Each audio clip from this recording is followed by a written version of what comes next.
Humahagibis si Elena Vergara. Hindi man niya nakikita, alam niyang nasa likod niya ang kanyang ama, ang kanyang ina, si Attorney Miguel Santillan, at marahil ang daan-daang bisitang saksi sa pinakamalaking kahihiyan ng pamilya Vergara. Nakadagdag ang bigat ng kanyang trahe de boda sa bawat hakbang. Humahangos siya, halos mawala ng balanse, ngunit patuloy sa pagtakbo. Ang tunog ng kanyang mga takong, kasama ang kaluskos ng mamahaling tela ng damit niya, ay tila mga tambol na nagpapabilis ng tibok ng kanyang puso. Ito ang kanyang takas. Ito ang kanyang sandali. Sa simula pa lang, ramdam na niya ang laso ng araw na ito. Ang simoy ng hangin sa loob ng grandeng simbahan ay malamig at mabigat, hindi katulad ng sariwang hangin sa labas. Sa bawat pagbigkas ng paring nagkakasal, lalo siyang nakaramdam ng pagkaipit. Ang bawat salita ay tila lubid na humigpit sa kanyang leg, bawat tingin ng kanyang ina ay parang suntok sa kanyang sikmura. Ang kinang ng singsing na nakalaan para sa kanyang daliri ay nagbago sa isang kadena. Isang gintong kadena. Huwag kang mag-alala, anak. Kontrata lang ito, bulong ni Don Emilio sa kanyang asawa, akala marahil ay hindi niya naririnig. Ngunit ang bawat bulong, bawat lihim na tingin, ay naging boses sa isip niya. Maililigtas natin ang lahat, sagot ni Donna Sofia, na may pilit na ngiti sa labi, kailangan lang natin ang suporta ng Santillan. Ang ari-arian natin. Ang mga salitang iyon ay parang patak ng lason sa kanyang diwa. Hindi pagmamahalan ang kasalang ito, kundi isang transaksyon. Hindi pag-ibig, kundi negosyo. Siya ang kalakal. Siya ang pantubos. Narinig niya ang bawat usapan, bawat plano. Ang pinaghirapan ng kanyang lolo at lola, na naging sentro ng kanyang buhay mula pagkabata, ay nalalagas na parang dahon sa taglagas. Ang kanyang kasal ang magiging pako sa kabaong ng kanyang kalayaan, ngunit ang tanging paraan din daw para iligtas ang kanilang pangalan at ang imperyo ng Vergara. Hindi. Isang malakas na sigaw ang umalingaw-ngaw sa kanyang isip, mas malakas pa sa organong tumutugtog sa simbahan. Ang takot na mawala ang lahat ay nakakatakot. Pero ang takot na mawala ang sarili niya ay mas nakakapanindig balahibo. Ito ang huling araw na hahayaan niyang iba ang magpasya para sa kanya. Ito ang huling araw na magiging tau-tauhan siya. Habang nakatayo sa harap ng altar, ramdam niya ang bigat ng tingin ni Miguel. Isang matamis na ngiti, ngunit may bahid ng pagmamay-ari. Hindi niya ito mahal. Hindi niya kailanman minahal. Ni hindi niya ito gusto. Ang pag-iisip na yayakapin niya ito araw-araw, na magpapanggap siyang masaya sa isang buhay na hindi niya pinili, ay mas masakit pa kaysa sa anumang pagbagsak ng imperyo. Sa isang iglap nagbago ang lahat. Ang pagdududa ay napalitan ng isang apoy na nagliliyab sa kanyang dibdib. Isang kakaibang tapang. Naglakas loob siya. Hindi niya alam kung saan nanggaling, ngunit bigla itong lumabas. Hindi na siya isang tuta, isang manika. Hindi ko po kayang gawin ito, bulong niya, halos hindi marinig, ngunit sapat na para magulantang ang mga taong malapit sa kanya. Narinig niya ang pagbuntong hininga ng kanyang ina, ang pagnalit ng ngipin ng kanyang ama. Elena, ano ang sinasabi mo? Pigil na galit na bulong ng kanyang ina. Ngunit hindi na siya nakinig. Sa halip na sumagot, inangat niya ang kamay at biglang hinablot ang belo na nagtatakip sa kanyang mukha. Pinunit niya ito ng may puwersa, parang pinipunit ang tali na nakagapos sa kanya. Ang puting tela ay lumipad sa hangin, kasabay ng kanyang huling patak ng pagdududa. Pagkatapos, tumakbo siya. Tumakbo siya palabas ng simbahan, pababa ng mga hagdanan, at patungo sa abalang kalsada. Narinig niya ang mga sigaw, ang mga bulungan, ang pagtawag sa kanyang pangalan. Ngunit hindi na siya lumingon. Ang tanging nakikita niya ay ang malawak na kalawakan ng kalsada, at ang pag-asa ng kalayaan. Ang araw ay nagliliyab sa kanyang mukha habang lumalabas siya sa lilim ng simbahan. Ang kanyang baga ay kumikirot sa bawat paghinga. Ang kanyang puso ay halos lumabas sa kanyang dibdib. Patuloy siya sa pagtakbo, ang kanyang trahe de boda ay humihila sa kanya pababa. Nais niyang mawala, maglaho, at maging bahagi lamang ng abalang syudad na ito. Dumating siya sa kanto, walang ideya kung saan pupunta. Manila. Isang malaking lungsod, ngunit parang isang higanting hawla para sa kanya. Kailangan niya ng sasakyan. Kailangan niya ng kahit anong maglalayo sa kanya sa impyernong ito. Bigla, nakita niya ito, isang lumang truck, may bakas ng kalawang at alikabok, nakahinto sa traffic light. Isang brown na pickup truck, malaki at hindi kapansin-pansin. Hindi ito isang kotse ng pamilya Vergara. Hindi ito kotse ng santilan. Ito ang perpekto.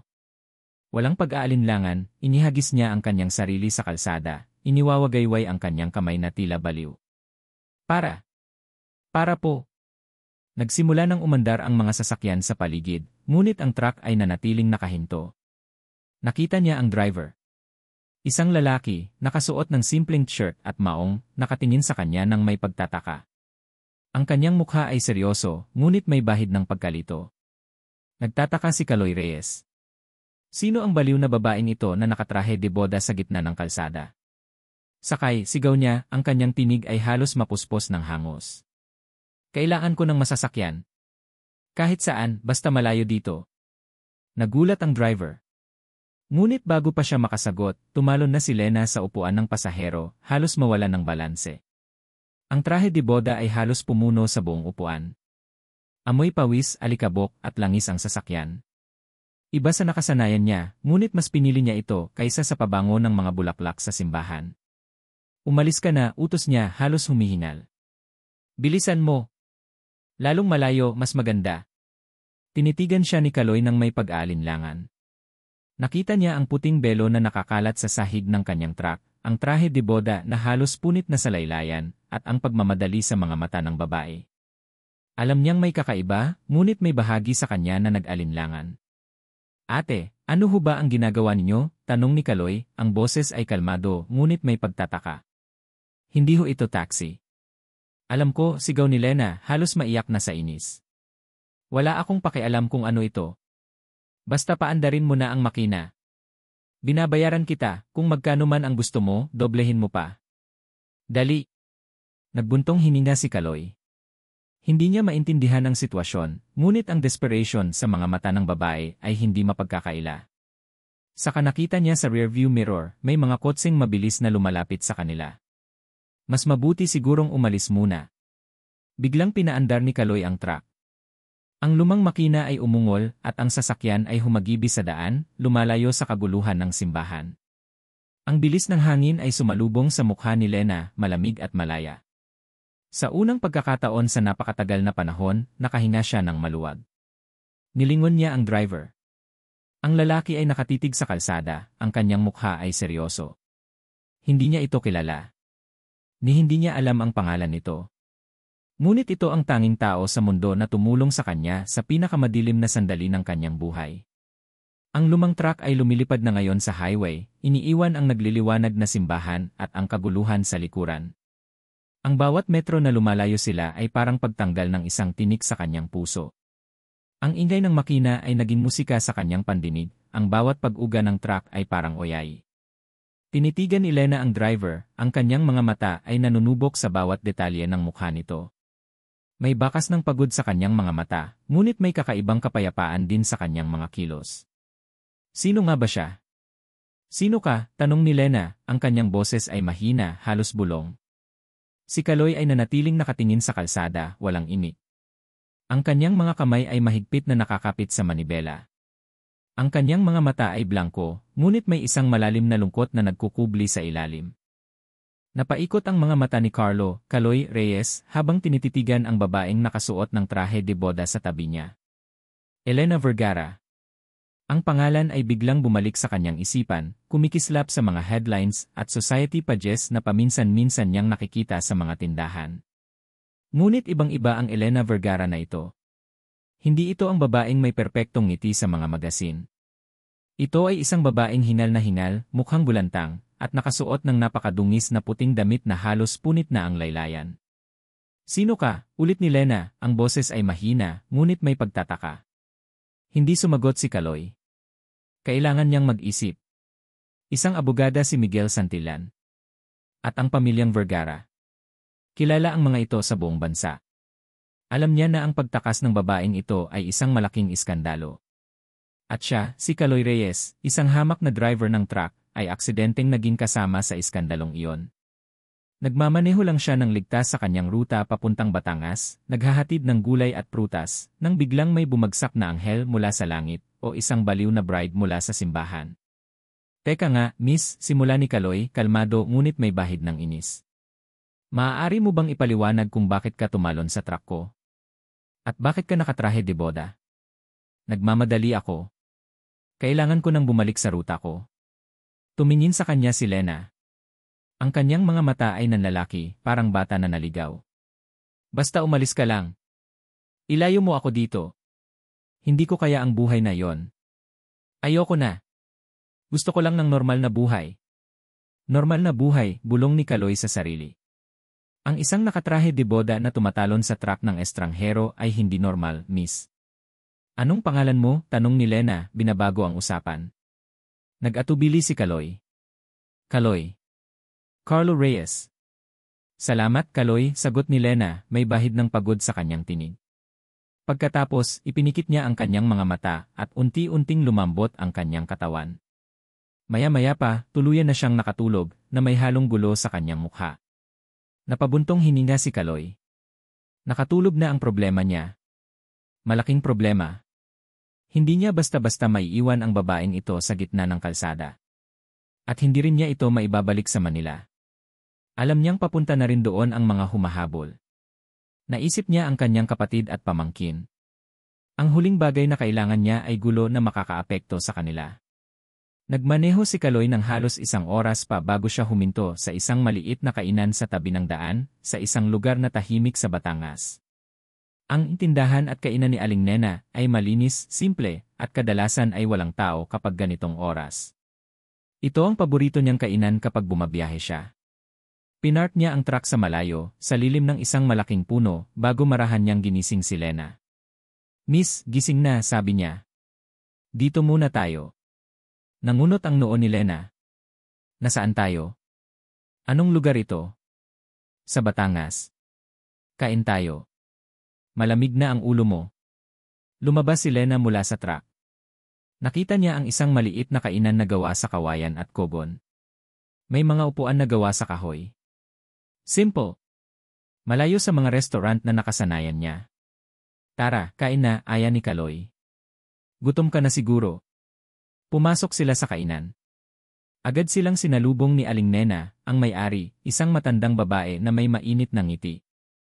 Ang kanyang tingin ay bahagyang tumigil sa trahe de boda ni Lena, ngunit agad din niyang inilihis ang paningin.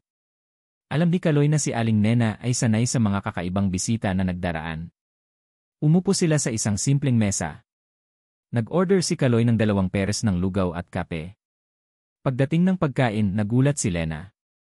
Tinitigan niya ang lugaw na may mantika at bawang. Ito ba ang pagkain? Walang tinidor? Walang kutsara? Tanong ni Lena, halos pabulong. Napangiti si Kaloy, may bahid ng pagkaaliw. May kutsara. Pero masarap yan. Tikman mo. Kainin mo yan habang mainit pa. Pangontra sa lamig ng hangin sa labas. Nag-atubili si Lena, ngunit sa huli ay sinubukan niya. Nagulat siya sa sarap ng simpleng lugaw.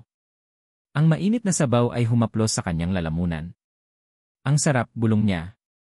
Habang kumakain, tumayo si Kaloy at lumabas upang tawagan ang kanyang kasosyo at kaibigan, si Mang Tonyo, ang may-ari ng talyer at isang matandang nagmamalasakit sa kanya. Mang Tonyo, may problema po ako, simula ni Kaloy. Ang boses niya ay mahina, halos bulong. Nakita ko po yung babaeng kinasal kanina, si Elena Vergara. Yung nakatrahe de boda. Sinakay ko sa truck ko. Takas po siya sa kasal. Nagulat si Mang Tonyo. Ano? Ay, Diyos ko Kaloy. Delikado yan. Alam mo namang makapangyarihan ang pamilyang Vergara at yung Santillan. Hindi ka dapat makisali sa gulo nila. Ibalik mo na yan. Hindi ko po kayang ibalik, Mang Tonyo. Mukhang desidido po siyang lumayo. At saka, parang may humahabol na sa kanya. Nakita ko kanina sa Manila, may mga kotseng nakabuntot. Kung ganoon, mag-ingat ka. Huwag kang magtiwala kung kanino. Baka magamit ka pa. Alamin mo muna kung anong tunay na sitwasyon. Ingat, Kaloy. Pinatay ni Kaloy ang tawag, ang kanyang noo ay nakakunot. Mahirap. Talagang delikado ang sitwasyon na ito. Bumalik siya sa kainan at umupo sa harap ni Lena. Gusto mo pa? Tanong ni Kaloy habang kinakain ang kanyang lugaw. Umiling si Lena. Salamat, busog na ako. Kailangan ba talaga nating maging ganito katipid, Kaloy? Napahinto si Kaloy sa pagsubo. Lalo na kung gusto mong magkaroon ng normal na buhay. Wala akong pera para sa mga magagarang kainan at hotel. Truck driver lang ako. Ang pera ko ay para sa gasolina, pagkain at pamilya ko. Giyuko ni Lena ang kanyang ulo. Hindi ko alam. Hindi ko talaga alam paano. Palagi kaming may lahat. May driver, may kasambahay, may mga credit card. Hindi ko alam paano magbayad sa mga simpleng bagay. Nakaramdam si Kaloy ng bahagyang awa. Talagang nabubuhay siya sa ibang mundo. Isang mundo kung saan hindi problema ang pera. Ngunit kasabay noon, nakaramdam din siya ng bahagyang pagkainis. Paano siya makakatulong sa isang taong ganito kawalang alam sa tunay na buhay? Kailangan mong matuto, kalmado niyang sabi. Kung gusto mo ng normal na buhay, hindi sapat na tumakas ka lang. Kailangan mong matuto kung paano ka mabubuhay nang hindi umaasa sa yaman ng pamilya mo. Natahimik si Lena. Ang kanyang mga mata ay blanko, parang nag-isip ng malalim. Habang nagpapahinga sila, binuksan ni Aling Nena ang lumang radyo sa kanyang tindahan. Bumulaga sa ere ang isang balita, patuloy na pinaghahanap ang nawawalang nobya na si Elena Vergara, miyembro ng prominenteng pamilya Vergara, na bigla ang lumiban sa sariling kasal kay Attorney Miguel Santillan. Agad na napatingin si Kaloy kay Lena. Ang pangalan niya. Ang kanyang mukha ay lumabas sa screen ng telebisyon sa sulok ng kainan, kasama ang litrato ni Miguel, na may balakayong pag-aalala sa kanyang mukha. Hinihimok namin ang sinumang may impormasyon na agad ipagbigay alam sa mga otoridad, patuloy ng reporter. Ayon sa mga kamag-anak, posibleng sa pilitang inilayo si Miss Vergara mula sa kanyang kasal. May mga hinala na siya ay biktima ng kidnapping. Hinihiling din ni Attorney Santillan na ligtas na ibalik ang kanyang nobya sa kanyang pamilya. Kumunot ang noo ni Kaloy. Kidnapping. Ang lahat ng ito ay isang malaking kasinungalingan. Nakikita niya ang pagkasuklam sa mukha ni Lena nang marinig niya ang balita. Ang pag-aalala sa mukha ni Miguel Sarie ay tila isang nakakasuklam na palabas para sa kanya. Sila yan, bulong ni Lena, ang boses ay nanginginig. Nagpapanggap silang nag-aalala. Pero ang totoo, ginagamit lang nila ako. Hinawakan ni Kaloy ang kamay ni Lena. Huwag kang mag-alala. Alam kong hindi ka nakidnap. Ngunit sa loob, may nagbabadyang takot sa dibdib ni Kaloy. Hindi ito isang simpleng pagtakas. Ito ay isang digmaan. At siya ay aksidenteng napasama sa gitna nito. Nang gabing iyon, matapos magmaneho ng malayo, ipinark ni Kaloy ang truck sa gilid ng isang liblib na kalsada, malayo sa mga ilaw ng syudad. Natutulog na si Lena sa upuan ng pasahero, ang kanyang ulo ay nakasandal sa bintana, ang kanyang mukha ay payapa sa dilim. Tinitigan siya ni Kaloy. Sa kabila ng lahat ng gulo na dinala niya sa kanyang buhay, may kakaibang kapayapaan sa pagtulog nito. Ang pagod at stress mula sa magulong kasal ay tila bumaba. Biglang umalinggaw ang tunog ng lumang radyo ni Kaloy.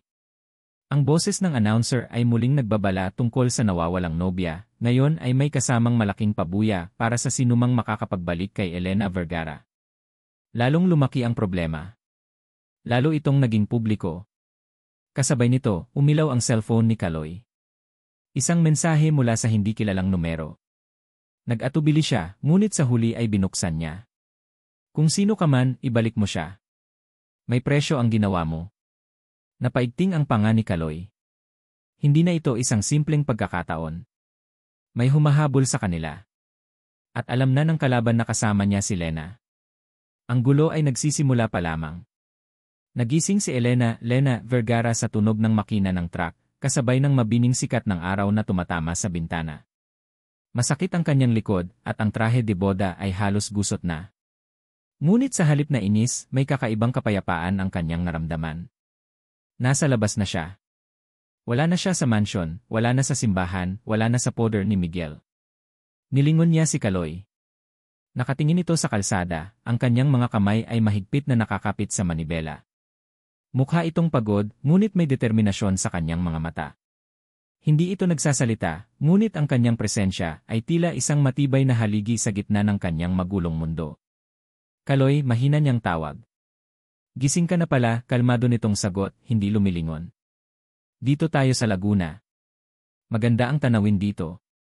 Tumingin si Lena sa labas. Iba ang mga tanawin dito kaysa sa Maynila. Hindi puro semento at matataas na gusali. May mga malawak na bukirin, mga puno, at sariwang hangin. Ang ingay ng truck ay napapalitan ng huni ng mga ibon. Ito ang buhay na pinapangarap niya, malayo sa mga pilit ng ngiti at mapanlinlang na mga titig. Hindi ko alam paano magpasalamat sa iyo, sabi niya, taos puso.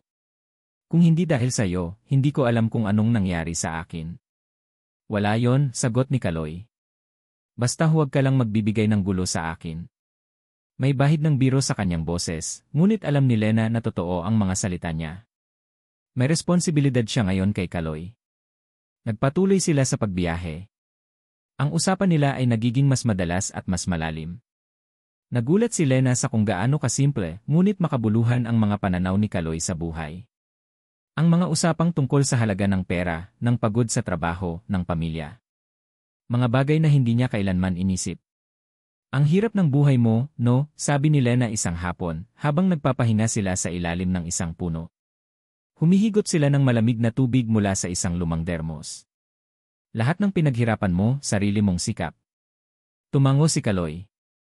Wala naman akong inaasahan sa iba. Sanay ako. Ako, hindi, bulong ni Lena. Mula pagkabata, nakakulong na ako. Nakatali sa pangalan ng pamilya. Hindi ako pwedeng mag-aral ng gusto ko, hindi ako pwedeng pumili ng mga kaibigan ko, hindi ako pwedeng umibig sa gusto ko. Naramdaman niya ang init ng luha sa kanyang mga mata. Akala ko, pag-aasawa ang katapusan ng lahat ng pangarap ko. Isang kontrata lang pala, para iligtas ang kumpanya ni Papa. Nilingon siya ni Kaloy. Nakita niya ang sakit sa mga mata ni Lena. Hindi ka lang pala nakakulong sa yaman, miss. Nakakulong ka sa pamilya mo. At ikaw, tanong ni Lena, ang kanyang boses ay may bahid ng pag-asa. May pamilya ka ba, Kaloy? Bakit mo ito ginagawa? Nag-atubili si Kaloy. Huminga siya ng malalim, tila nag-iisip kung sasabihin ba niya o hindi. May kapatid ako. Si At Carla. At ang anak niya, si Jair, ang pamilya ko, ang dahilan kung bakit ako nagsisikap. Napayuko si Kaloy. Ang kanyang mga mata ay naging malungkot. Noon, may minahal si ate. Isang mayaman din, mas mayaman pa sa inyo. Akala namin maganda na ang buhay niya. Pero nung nabuntis si ate, iniwan siya. Ni hindi tinanggap ng pamilya ng lalaki. Binantaan pa kami. Sabi nila, sisirain nila ang buhay namin kung ipagpipilitan namin. Namatay sa panganganak si ate. Napasinghap si Lena. Ang sakit sa boses ni Kaloy ay tumusok sa kanyang puso. Ay, Kaloy, paano nangyari yon? Hindi ko rin alam. Basta kinabukasan, wala na si ate. Ang iniwan niya lang, si Jair, mula noon, ako na ang nagpalaki kay Jair, kaya ako nagsisikap para sa kanya. Para hindi niya maranasan ang naranasan namin ni ate. Naiintindihan na ni Lena kung bakit may pag-aalinlangan si Kaloy sa kanya, kung bakit may nakabaon na galit sa mga mayayaman. Ito ang kanyang nakaraang bumabagabag sa kanya. Ang mga anino ng kahapon na patuloy na sumusunod. Kaya ko ito ginagawa, Elena, dagdag ni Kaloy, ang boses ay seryoso. Hindi dahil sa pera. Pero ayoko lang maulit ang nangyari sa ate ko. Kaya please lang, mag-ingat ka. Lalo na sa kung sino ang kasama mo. Naramdaman ni Lena ang pagiging maliit niya. Hindi niya talaga alam ang tunay na mundo. Isang mundo na punong-puno ng sakit at pakikibaka. Ang sakit ni Kaloy ay naramdaman niya sa kanyang sariling kaluluwa. Salamat sa pagbabahagi, Kaloy, bulong niya. Salamat sa pagtitiwala. Patuloy ang kanilang biyahe. Palalim ng palalim ang kanilang usapan, at habang nakikinig si Lena sa mga karanasan ni Kaloy, lalo niyang nauunawaan ang halaga ng katotohanan at pagiging totoo sa sarili. Isang tanghali, habang papunta sila sa isang gas station sa Lokban, Quezon, biglang napansin ni Kaloy ang isang itim na Z na nakapark malapit sa convenience store. Ang logo sa gilid ay hindi niya pamilyar, ngunit ang aura ng mga taong nakatayo malapit doon ay nagbigay sa kanya ng babala. May suot silang itim na suit, mukhang hindi angkop sa init ng probinsya. May kakaiba sa kanilang mga kilos. Parang naghahanap. Elena, huwag kang lalabas ng truck, mahina ngunit seryosong sabi ni Kaloy. Nagulat si Lena. Bakit? Gutom ako, Kaloy. Gusto kong bumili ng pagkain. Huwag. Manatili ka sa loob. At huwag kang titingin sa kaliwa. Tumingin si Lena. At nakita niya. Tatlong lalaki, nakatingin sa paligid, ang kanilang mga mata ay naghahanap. Ang isa sa kanila ay may hawak na litrato na mukhang si Lena. Agad siyang napaurong. Sila yon, bulong niya, ang kanyang puso ay nagsisimulang kumaba. Mga tauhan ni Miguel. Yale, sabi ni Kaloy. Manatili ka lang sa upuan. Humina ka ng malalim. Hindi umalis si Kaloy sa truck. Nagpanggap siyang nagre-refuel lang, nagpapahinga, kahit puno pa ang tangke niya. Pinabagal niya ang kanyang paghinga at ang paghinga ni Lena na nasa likod niya. Narinig niya ang mga lalaki na nag-uusap. Nasaan na kaya yan? Wala pa rin daw balita mula sa Manila. Sabi ni attorney, huwag daw tayong titigil hanggat hindi natin nakikita. Tumingin sa kanilang direksyon ang isa sa mga lalaki. Agad na yumuko si Lena, nagtatago sa likod ng upuan. Hinawakan ni Kaloy ang kanyang kamay, senyales na kalmado lang. Sa isang iglap nagpasya si Kaloy. Kapit ka ng mahigpit, bulong niya. Bigla niyang pinaandar ang truck, at sa halip na bumalik sa kalsada, pumasok siya sa likod ng gasolinahan, sa isang madilim na daan na puno ng mga puno. Halos lumipad ang truck sa bilis. Narinig niya ang mga sigaw sa likod. Ngunit hindi na sila nilingon. Ano yon, Kaloy? Tanong ni Lena, ang kanyang boses ay nanginginig. Nakita tayo. Kailangan nating bilisan. Nagmaneho sila ng mas mabilis, lumalayo sa mga lalaki ni Miguel. Nang gabing iyon, matapos magtago sa isang liblib na gubat, napansin ni Lena na halos wala na siyang pera. Ang tanging dala niya ay ang isang maliit na clutch bag na naglalaman ng kanyang phone at ilang credit cards. Ngunit ang credit cards ay hindi magagamit sa mga probinsya, at ang cash niya ay paubos na. Kaloy, wala na akong pera, mahina niyang sabi. Paano tayo magpapatuloy? Ayoko namang maging pabigat sa'yo. Napabuntong hininga si Kaloy. Wala yon. Basta mag-ingat ka. Ngunit alam ni Lena na kailangan niya ng pera. Kailangan niyang maging kapaki-pakinabang. May isang tao siyang mapagkakatiwalaan. Si Andrea. Ang kanyang pinsan at matalik na kaibigan, ang taong palaging nasa tabi niya. Kinuha ni Lena ang kanyang cellphone, at sa kabila ng pag-aalinlangan, idinial niya ang numero ni Andrea. Ilang ring lang at sumagot si Andrea. Lena! Nasaan ka? Nag-aalala ako sa'yo. Ang gulo dito sa Manila. Hinahanap ka ni Tito at Tita, pati na rin si Miguel. Ang boses ni Andrea ay puno ng pag-aalala at Lena ay nakahinga ng maluwag. May isang tao pa rin siyang mapagkakatiwalaan sa mundong iyon. Andy, kailangan ko ng tulong mo, bulong ni Lena. Kailangan ko ng pera. Hindi ko alam paano. At kailangan kong magtago. Nasa probinsya ako, kasama ang isang driver ng truck. Mabait siya, pero hinahabol kami ng mga tauhan ni Miguel. Narinig niya ang pagbuntong hininga ni Andrea. Okay, Lena.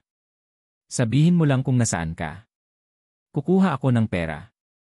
Gagawa ako ng paraan. Basta mag-ingat ka. Huwag kang magtiwala sa kahit kanino. Kahit kanino. Salamat, Andy, sagot ni Lena, nanginginig ang boses. Ito ang pag-asa niya. Pinatay ni Lena ang tawag, nakaramdam ng munting ginhawa. May pag-asa pa. May tutulong pa rin sa kanya. Hindi siya nag-iisa. Tinitigan niya si Kaloy na tahimik na nakatingin sa malayo. Samantala, sa isang mamahaling opisina sa Manila, ipinatong ni Andrea, Andy Castro ang kanyang cellphone. Ang pag-aalala sa kanyang mukha ay naglaho, napalitan ng isang malamig na ngiti. Agad niyang idinial ang isa pang numero. Nasaan na siya? Tanong ng boses sa kabilang linya. Ang boses na yon ay boses ni Attorney Miguel Santillan. Nasa Quezon sila ngayon, Migs, sagot ni Andrea. Ang kanyang boses ay tila honey, malayo sa tunog ng pag-aalala kanina. Humingi siya ng pera. Nagpapakahirap. Walang ideya sa tunay na buhay. Magaling, sabi ni Miguel. Patuloy mo siyang subaybayan. Huwag kang gagawa ng kahit anong pagkakamali. Kailangan nating hulihin ang driver na yon. At kailangan nating maibalik si Elena ng buo para mas masarap ang laro. Nakangiti si Andrea. Walang problema, Migs. Ako na ang bahala. Malapit na tayong magwagi. Hindi na nakatulog si Kaloy ng gabing iyon. Ang mensahe sa kanyang cellphone ay tila umukit sa kanyang isip. Kung sino ka man, ibalik mo siya. May presyo ang ginawa mo. May halong pagbabanta at babala. At ang mga matang nakita niya sa gasolinahan. Alam niyang hindi sila titigil. Kailangan niya ng plano. Tinitigan niya si Lena na mahimbing ang tulog sa tabi niya. Napansin niya ang manipis na kumot na ibinigay niya rito, ngayon ay nakabalot ng mahigpit sa kanya. Sa dilim, ang kanyang mukha ay parang inosenteng bata. Paano siya naging bahagi ng ganitong gulo? Sa tuwing naiisip niya ang tungkol sa kanyang ate Carla at sa mga taong sumira sa buhay nito, bumabalik ang galit. Pero si Elena. Iba si Elena. May kakaiba sa kanya na nagpapabago sa kanyang pananaw. Kailangan nilang lumayo pa. Sa isang lugar na hindi nila inaasahan. Nang sumikat ang araw, nagmaneho si Kaloy papunta sa isang bayan sa Quezon na malapit sa dagat. Ito ang lugar kung saan lumaki ang matalik niyang kaibigan, si Mang Berto.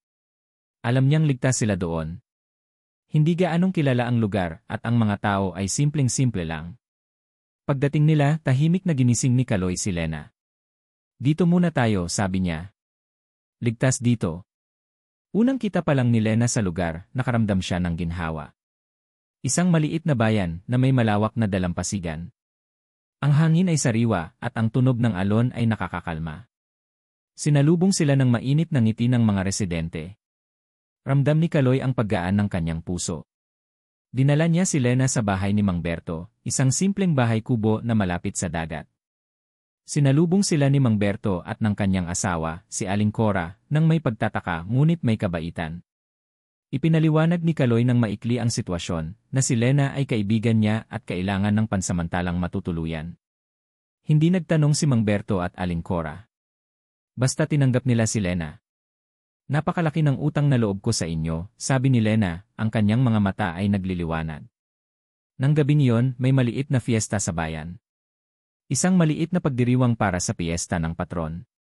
Simple lamang, hindi magarbo. May mga street food, mga laro ng bata, at tugtog ng gitara. Agad na naramdaman ni Lena ang init ng komunidad. Hindi katulad ng mga pagtitipon sa Manila na puro formalidad at intriga. Halika, Lena, aya ni Kaloy. Bili tayo ng kakanin. Nakangiti si Lena. Sa unang pagkakataon, nakita ni Kaloy ang isang tunay at malayang ngiti sa labi ni Elena Vergara. Ang ngiti na hindi napipilitan, hindi pinaplastik. Nakita niya ang kislap sa mga mata nito habang nakikipag-usap sa mga tindera, habang nakikipagpalitan ng tawanan sa mga bata. Sa isang sulok ng plaza, may grupo ng mga bata na naglalaro ng patintero. Lumapit si Lena na may pagtataka. Tinitigan niya ang mga bata na tumatawa at naghahabulan. Biglang lumapit ang isang maliit na bata na may lumang bola. Ate, laro ka? Tanong ng bata, iniabot ang bola kay Lena. Nagulat si Lena. Hindi niya alam kung paano maglaro. Ngunit nakita niya ang pag-asa sa mga mata ng bata. Sa isang iglap, kinuha niya ang bola at mumiti. Hindi nagtagal, nakikipaglaro na si Lena sa mga bata, tumatawa ng malakas at tumatakbo. Ang kanyang trahe de boda ay pinalitan ng isang simpleng damit na ipinahiram ni Aling Cora. Mukha siyang masaya. Mukha siyang buhay. Nakatayo si Kaloy sa malayo, pinagmamasdan si Lena. Ang kanyang puso ay kumalabog. Hindi niya kailanman inakala na ang isang babaeng galing sa ganitong mundo ay maaaring maging ganoon kasimple, katotoo. Wala sa kanya ang pagyayabang, ang pagiging maarte. Nakita niya ang kanyang sarili na napangiti. Ang pader na itinayo niya sa kanyang puso, ang pader na puno ng pagkamuhi sa mga mayayaman dahil sa nangyari sa kanyang ate, ay unti-unting nagigiba. Hindi lahat ng mayaman ay masama. At hindi lahat ng galing sa mundo ng yaman ay dapat ikulong sa isang kahon. May mga tao pa ring may busilak na puso na naghahanap ng tunay na kaligayahan, tulad ni Elena. Nang gabing iyon, matapos ang fiesta, naglakad-lakad sina Lena at Kaloy sa dalampasigan. Ang buwan ay bilog at maliwanag, at ang mga bituin ay nagkikislapan sa itim na langit. Ang tunog ng alon ay humaplos sa kanilang pandinig. Ang ganda dito, Kaloy, bulong ni Lena, ang kanyang boses ay puno ng paghanga. Parang panaginip. Ito ang buhay namin dito, sagot ni Kaloy. Simple, pero payapa. Umupo sila sa buhangin, pinagmamasdan ang kawalan ng karagatan. May kakaibang katahimikan sa pagitan nila, isang katahimikan na hindi awkward, kundi puno ng pangunawa. Dito, hindi ako si Elena Vergara, ang anak ng may-ari ng Vergara Holdings, sabi ni Lena. Dito, ako lang si Lena. Normal lang. Mas maganda ka kapag ikaw lang si Lena, sabi ni Kaloy nang hindi iniisip. Naramdaman niya ang init ng kanyang pisngi. Nilingon niya si Lena. Ang kanyang mga mata ay nakatingin sa kanya, malalim at totoo. Salamat sa iyo, Kaloy, sabi ni Lena. Dahil sa iyo, nakita ko ang mundo sa ibang paraan. Nakita ko ang halaga ng mga simpleng bagay. At nakita ko na may ibang klase ng pag-ibig. Naramdaman ni Kaloy ang pagbilis ng tibok ng kanyang puso. Ito ang tamang sandali. Kailangan niyang sabihin. Lena, simula ni Kaloy, ang kanyang boses ay bahagyang nanginginig. Napakalaki ng takot ko sa mga mayayaman. Dahil sa nangyari sa ate ko. Akala ko lahat kayo ay pare-pareho. Pero ikaw, Lena, iba ka. Nang sinakay kita sa truck ko, gulo lang ang nakita ko. Pero habang nakakasama kita, habang nakikita ko kung gaano ka katotoo, kung gaano ka kainosente, unti-unting nagbago ang pananaw ko. Sa totoo lang, Lena, sa tabi mo, pakiramdam ko, ako lang si Kaloy. Hindi yung driver na naghahabol ng pera. Pakiramdam ko, mas totoo ako. At masaya ako. Nang makita ni Kaloy ang isang luha na unti-unting dumaloy sa pisngi ni Lena, agad niyang pinunasan ito. Huwag kang umiyak. Masaya lang ako, Kaloy, bulong ni Lena, ang kanyang boses ay nanginginig. Masaya akong nakilala kita. At pakiramdam ko, mahalaga ako sa'yo. Naramdaman ni Kaloy ang bigat ng damdamin sa kanyang dibdib. Hindi niya kailanman inakala na mararamdaman niya ang ganitong klase ng koneksyon sa isang babae, lalo na sa isang babaeng galing sa mundo ni Lena. Ang lahat ng pag-iingat, ang lahat ng pader na kanyang itinayo, ay naglaho. Ang tanging nararamdaman niya ay ang init ng pagmamahal na unti-unting lumalago sa kanyang puso. Dahan-dahan, lumapit si Kaloy. Hinawakan niya ang mukha ni Lena, ang kanyang mga hinlalaki ay humaplos sa malambot nitong balat. Ang kanilang mga mata ay nagtagpo, puno ng damdamin na hindi kailangan ng salita. Ang kanilang mga puso ay tila nagsasama sa isang tibok. Unti-unting lumapit ang kanilang mga labi. Isang banayad na halik. Isang halik na puno ng pag-asa, pagmamahal at pangako. Isang halik na sumisira sa mga pader, sa mga pangalan, sa mga nakaraang pait. Isang halik na nagbubuklod sa dalawang kaluluwa na galing sa magkaibang mundo, ngunit nagtagpo sa gitna ng kawalan. Ngunit ang katahimikan ng gabi ay biglang nabasag. Isang malakas na tunog ng sirena ng pulis ang umalingaw-ngaw mula sa malayo. Hindi isa, kundi 2 o 3. Ang ilaw ng flashers ay nakita sa kalsada, lumiliwanag sa dilim. Agad na napabitaw si Kaloy kay Lena. Ang kaba ay bumalik sa kanyang dibdib. Hindi sila ligtas. Hindi sila maaaring huminto.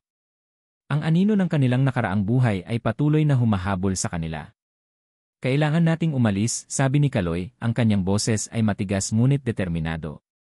Hinawakan niya ang kamay ni Lena at agad na tumakbo sila pabalik sa truck. Ang bilis ng kanilang pagtakbo ay parang pagtakbo mula sa isang bangungot. Nang makasakay sila sa truck, pinaandar agad ni Kaloy ang makina. Ang tunog ng sirena ay papalapit ng papalapit. Alam niya na nahanap na naman sila. Hindi tayo pwedeng huminto, Lena, sabi ni Kaloy, habang humahagibis ang truck sa madilim na kalsada, iniiwan ang payapang dalampasigan.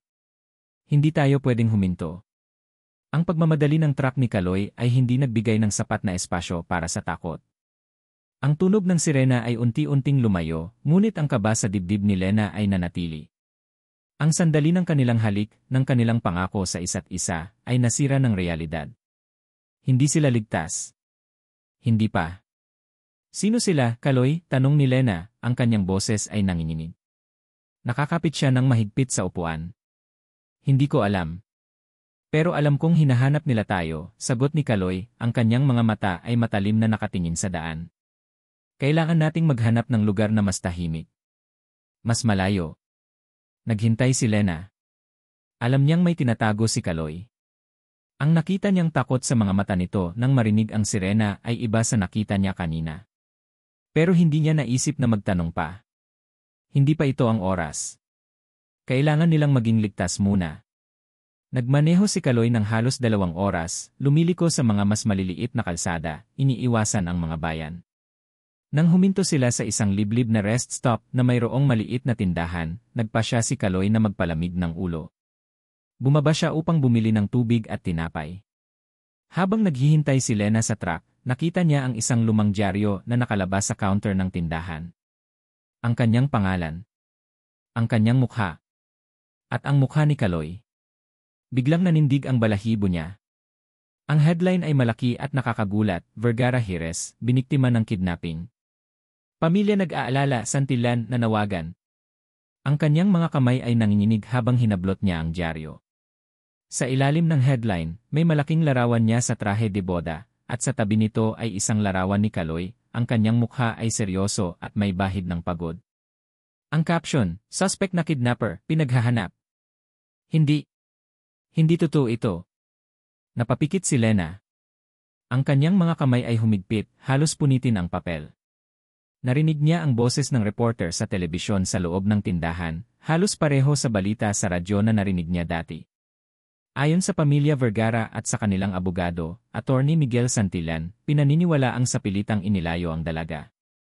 May malaking pabuya ang iniaalok sa sinumang makakapagbigay ng impormasyon tungkol sa kinaroroonan niya at ng suspect na driver ng truck. Nag-apoy ang galit sa kanyang dibdib. Paano sila naging ganito kasinungaling? Paano nila magagawa ito kay Kaloy? Hindi ito ang pag-aalala na nararapat sa isang pamilya. Ito ay isang pagtatangka na kontrolin siya, na sirain ang sinumang makakatulong sa kanya. Pagbalik ni Kaloy, nakita niya ang dyaryo sa kamay ni Lena at ang galit sa mukha nito. Agad niyang kinuha ang dyaryo at binasa ang headline. Ang kanyang mukha ay naging matigas. Kidnapper. Ang salitang iyon ay nagdala ng kirot sa kanyang dibdib. Ang lahat ng kanyang takot sa mga mayayaman, sa kanilang kapangyarihan na manipulahin ang katotohanan, ay napatunayan. Hindi ako kidnapper, Lena, mahina niyang sabi, ang kanyang boses ay puno ng pait. Alam mo yan, di ba? Alam ko, Kaloy, sagot ni Lena, hinawakan ang kamay niya. Alam kong hindi. Pero paano nila nagagawa ito? Napakasinungaling. Kailangan niyang makipag-usap sa pamilya niya. Kailangan niyang ipaliwanag ang lahat. Kailangan nilang malaman na voluntaryo siyang umalis. Kinuha ni Lena ang kanyang cellphone. Idinyal niya ang numero ng kanyang ina, si Donna Sofia. Ilang ring lang at sumagot ito. Hello? Mommy, tanong ni Lena, ang kanyang boses ay puno ng pag-asa. Mommy, ako ito, si Lena. Wala akong kinidnap, Mommy. Voluntaryo akong umalis. Hindi totoo ang sinasabi ng dyaryo. Narinig niya ang pagbuntong hininga ng kanyang ina, malamig at may bahid ng pagkadismaya. Elena! Saan ka ba galing? Alam mo bang nagkakagulo ang buong Pilipinas dahil sa ginawa mo? Ang kahihiyan na dinala mo sa ating pamilya. Hindi ka na ba talaga nag-iisip? Pero Mommy, hindi ako nakidnap. Gusto ko lang ng normal na buhay. Hindi ko mahal si Miguel. At ang kasal na yon alam kong tungkol lang sa pera yon. Elena, huwag kang magsalita ng ganyan, galit na sigaw ng kanyang ina sa kabilang linya. Ang kasal na iyon ay ang tanging paraan para iligtas ang ating pangalan at ang ating ari-arian. Hindi mo naiintindihan ang bigat ng sitwasyon. Kailangan mong bumalik. Ngayon na. Bago pa lumala ang lahat. Hindi mo kailanman maiintindihan ang mga sakripisyo namin para sa iyo. Anong ibig mong sabihin, Mommy? Sakripisyo. Ang ikulong ako sa isang kasalang hindi ko gusto, iyon ba ang sakripisyo? Ang kanyang boses ay tumataas, puno ng galit at pagkadismaya. Bumalik ka, Elena. Bago pa mahuli ang lahat. Huwag mong sirain ang buhay mo at ang buhay ng pamilya mo. Ang driver na kasama mo. Isang hamak na kriminal iyan sa mata ng batas. Haharapin niya ang parusa. Bumalik ka bago pa masira ang lahat. Nanginginig ang mga kamay ni Lena. Hindi ako babalik, Mommy. Hindi ko gagawin yon. Hindi ko babalikan ang buhay na hindi sa akin. Narinig niya ang malakas na pagbuntong hininga ng kanyang ina, at pagkatapos ay ang malakas na tunog ng pagputol ng linya. Binabaan siya ng kanyang sariling ina. Naramdaman ni Lena ang pag-init ng kanyang mga mata. Ang pamilya niya. Ang mga taong pinagkatiwalaan niya. Ang mga taong umasa siyang magmamahal sa kanya ng totoo. Ngunit sila ang unang bumalik sa kanya. Sila ang unang sumira sa kanya. Sila lang ang pamilya ko, Kaloy, bulong ni Lena, ang kanyang boses ay puno ng sakit. Pero parang wala silang pakialam sa akin. Ang pakialam lang nila ay ang pangalan at pera. Niyakap ni Kaloy si Lena. Huwag kang mag-alala, Lena. May iba kang pamilya ngayon. Ako. At ang mga kaibigan ko. Sa gitna ng yakap, biglang umilaw ang cellphone ni Lena. Isang hindi kilalang numero. Nag-atubili siya, ngunit sa huli ay sinagot niya. Hello. Lena, ikaw ba yan? Tanong ng isang matandang boses, mahina at pabulong. Ako ito, si Mang Jose. Ang dating katiwala ni Don Emilio. Kung bakit ka man tumakas, tama ang ginawa mo. Nagulat si Lena. Kilala niya si Mang Jose. Ang matandang katiwala na matagal nang nagretiro. Mang Jose? Bakit po kayo tumawag? Kailangan mong malaman ang totoo, Elena. Hindi ang pagmamahal sa iyo ang dahilan ng kasal mo. Ang pamilya mo malaki ang utang ng pamilya mo. Ang Vergara Holdings matagal nang bagsak. Ang kasal mo kay Miguel Santillan ang magliligtas sa kanila. Isang malaking utang ang babayaran ni Miguel, kapalit ng pangalan mo at ng ilang ari-arian. Isang kontrata. Hindi kasal. Napaigting ang panga ni Lena. Ito na. Ito na ang katotohanan. Ang pinakamasakit na katotohanan. Kaya pala ganoon ang pakikitungo ng kanyang ina. At si Miguel, tanong ni Lena, ang kanyang boses ay nanginginig. May alam ba siya? Alam niya ang lahat, Elena. Ang ama niya, dating kasosyo ni Don Emilio. Niloko ni Don Emilio ang ama ni Miguel. Kaya ngayon, gusto niyang makaganti. Hindi ka niya mahal, Elena. Ginagamit ka lang niya para sirain ang pamilya mo. Ang driver na kasama mo, gagamitin din niya para masira kayo pareho. Ingat ka, Elena. Ligtas ka dyan. Narinig ko ang tungkol sa kidnapping. Hindi totoo yan. Si Miguel ang nagkakalat niyan. Nagmamadali si Mang Jose sa pagpapaliwanag, tila may takot na may makarinig. Ang kailangan mo lang gawin ay maging matapang, Elena. Hindi ka dapat bumalik sa kanila. Humingi ka ng tulong sa mga mapagkakatiwalaan. Huwag kang magtiwala sa kanila. Pagkatapos, biglang namatay ang tawag. Nabitawan ni Lena ang kanyang cellphone. Ang kanyang mundo ay gumuho. Ang lahat ng alam niya, ang lahat ng pinaniniwalaan niya, ay kasinungalingan. Isang malaking laro lang pala. At siya ang premyo. Lena. Anong nangyari? Tanong ni Kaloy, nakita niya ang pagkabigla at sakit sa mukha ni Lena. Tumingin si Lena kay Kaloy, ang kanyang mga mata ay puno ng luha. Kaloy, ang pamilya ko, niloko nila ako. Lahat ng ito, isa lang palang kontrata. At si Miguel, hindi niya ako mahal. Gusto lang niyang sirain ang pamilya ko. Dahil niloko daw ni Papa ang ama niya dati. Narinig ni Kaloy ang mga salita, at ang kanyang puso ay nanikip. Ang galit sa mga mayayaman ay bumalik, ngunit ngayon ay may kasamang pagkaawa para kay Lena. Ang babaeng ito ay nabuhay sa isang ginto na hawla, at ngayon ay unti-unting ginigiba ang kanyang mundo. Kaya ka kinikidnap, Lena, sabi ni Kaloy, ang kanyang boses ay puno ng pangunawa. Hindi para iligtas ka, kundi para sirain ako. Para wala kang maging kasama. Para mapilitan kang bumalik sa kanya. Bakit mo ginagawa to? Tanong ni Lena kay Kaloy, ang kanyang tinig ay may bahid ng pagdududa. Bakit mo ako tinulungan kung alam mong gulo lang ang idudulot ko sa'yo? Niyakap ni Kaloy si Lena. Mahigpit. Dahil nakita ko sa'yo, Lena, ang isang taong naghahanap ng tunay na kalayaan. At hindi ko hahayaan na sirain kanila. Hindi kita pababayaan. Pero ang kidnapping na akusasyon, totoo ba yan? Alam mo ba ang lahat? Tinitigan ni Kaloy si Lena sa mga mata, ang kanyang mga mata ay seryoso at totoo. Hindi ko alam ang lahat ng detalye sa pamilya mo. Pero ang kidnapping, hindi ko iyan magagawa. Alam mo yan. Mula sa simula, sinabi kong hindi ito taxi. Pero ikaw ang tumalon sa truck ko. Walang bahid ng pilitan. Kung may nakita ka sa akin na kahit konting masama, tatakbo ka sana. Pero hindi ka tumakbo. Alam mong totoo ako. Napatingin si Lena sa mga mata ni Kaloy.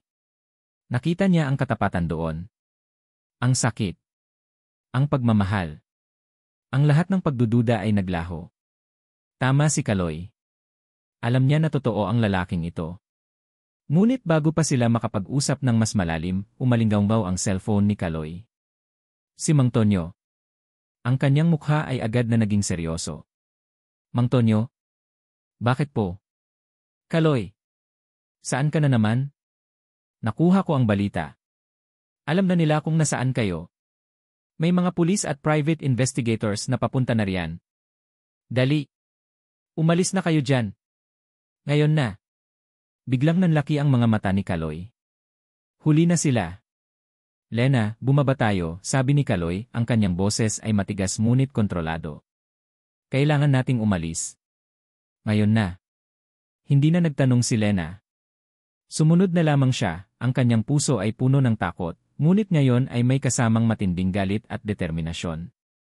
Hindi na siya babalik. Hindi na siya magpapagamit. Ngunit ang susunod na hamon ay mas malaki pa. Nanlamig ang buong katawan ni Kaloy. Nahanap na naman sila. Ang boses ni Mang Tonyo sa kabilang linya ay tila isang nakakabinging sirena sa kanyang isipan.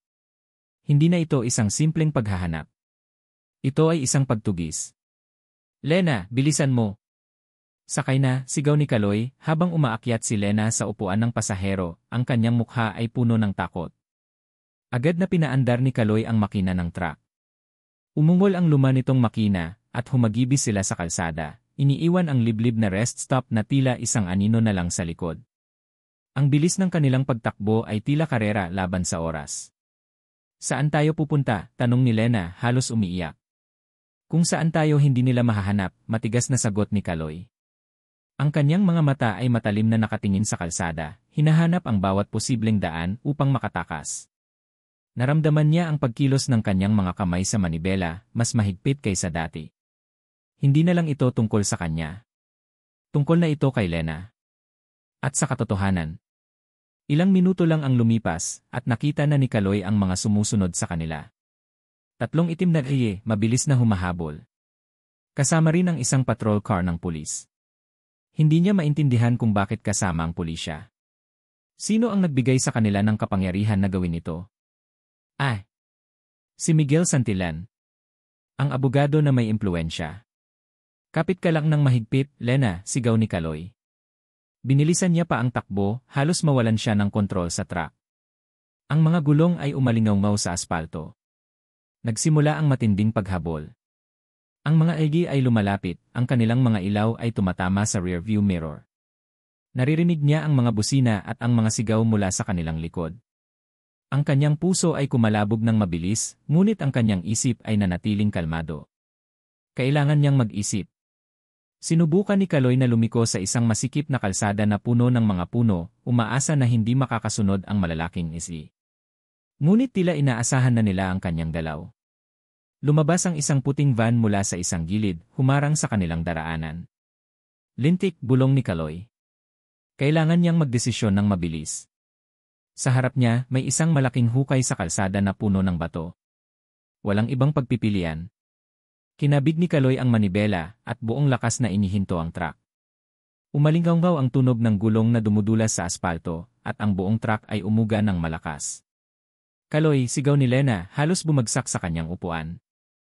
Mabilis na bumaba si Kaloy mula sa truck. Nakita niya ang mga egi na huminto sa likod nila at ang mga lalaki na bumaba mula sa mga sasakyan, armado, at mukhang determinadong hulihin sila. Lena, bumaba ka. Takbo. Sa gubat. Bilisan mo, utos ni Kaloy habang kinukuha niya ang susi mula sa ignition. Pero ikaw, tanong ni Lena, ang kanyang mga mata ay puno ng luha. Huwag kang mag-alala sa akin. Takbo. Kaya ko ang sarili ko. Hinawakan ni Kaloy si Lena sa braso at buong lakas niya itong itinulak palabas ng truck. Takbo. Ngayon na. Umalis si Lena, tumakbo patungo sa malalagong puno. Napatingin si Kaloy sa kanyang likod. Nakita niya ang mga lalaki na tumatakbo na papalapit sa kanya. 5. 6. Mas marami pa sa inaasahan niya. Wala ka ng tatakbuhan, Reyes, sigaw ng isang boses. Si Miguel Santillan. Bumaba ito mula sa isa sa mga itim na si, nakasuot ng mamahaling suit, ang kanyang mukha ay puno ng galit at pagtatagumpay. Ang kanyang mga mata ay nanunubok, tila isang mangangaso na nakahuli ng kanyang biktima. Anong ginawa ninyo sa kanya? Tanong ni Kaloy, ang kanyang boses ay matigas, puno ng paghamon. Wala kaming ginawa, sabi ni Miguel na may ngiti sa labi. Ikaw ang gumawa. Ikaw ang kidnapper. Ikaw ang magnanakaw. Ang lahat ng ebidensya ay nasa amin. Hindi ka na makakatakas. Lumapit ang mga lalaki ni Miguel kay Kaloy, ang kanilang mga kamay ay may hawak na armas. Alam ni Kaloy na wala siyang laban. Ngunit hindi siya susuko ng walang laban. Hindi ako magnanakaw. Hindi ako kidnapper. Ginagamit niyo lang si Lena, sigaw ni Kaloy. Talaga, sabi ni Miguel na may bahid ng pagmamaliit. Sino ang maniniwala sa isang hamak na driver ng truck? Ang pamilyang Vergara ang pinakamayaman sa bansa. Kami ang may kapangyarihan. Ikaw. Wala kang sinasabi. May humawak kay Kaloy sa braso at marahas siyang inihagis sa lupa. Ang kanyang mukha ay tumama sa matigas na lupa at naramdaman niya ang sakit. Ngunit hindi siya sumigaw. Ang kanyang mga mata ay nanatiling matalim, nakatitig kay Miguel. Lalabas ang katotohanan, Santillan, matigas na sabi ni Kaloy. Malalaman ng lahat ang lahat ng ginawa mo. Ngumiti si Miguel. Huwag kang mangarap, Reyes. Ang katotohanan ay kung ano ang sinasabi namin na totoo. Sa sandaling iyon, isang sasakyan ang huminto sa tabi ni Miguel. Isang puting sedan. Bumaba ang isang babae. Si Andrea. Ang pinsan at kaibigan ni Lena. Nagulat si Kaloy. Bakit siya narito? Akala niya ay kakampi siya ni Lena. Naramdaman ni Kaloy ang pagkabigla mula sa isang sulok ng kanyang mata. Nakita niya si Lena na nagtatago sa likod ng mga puno, nakita rin si Andrea. Ang kanyang mga mata ay nanlalaki, puno ng pagkabigla at pagtataksil. Alam ni Kaloy na si Lena ay tuluyang nagulantang. Ang ngiti sa labi ni Andrea ay hindi na ang ngiting puno ng pag-aalala. Isang ngiti na puno ng pagtatagumpay. At mas masakit pa kaysa sa isang suntok. Nakuha mo na siya, Miguel, sabi ni Andrea, ang kanyang boses ay malambing, puno ng pagmamahal. Lumapit siya kay Miguel at hinawakan ang braso nito. Magaling, Andy, sagot ni Miguel. Salamat sa impormasyon. Hindi tayo magkakamali. Ang boses ni Andrea, ang kanyang presensya, ang kanyang ngiti. Ang lahat ng ito ay tumatak sa isip ni Kaloy. Siya pala. Si Andrea pala ang nagturo sa kanila. Siya ang gumamit kay Lena, ang nagpanggap na kaibigan, habang sa likod nito ay nakikipagsabuatan kay Miguel.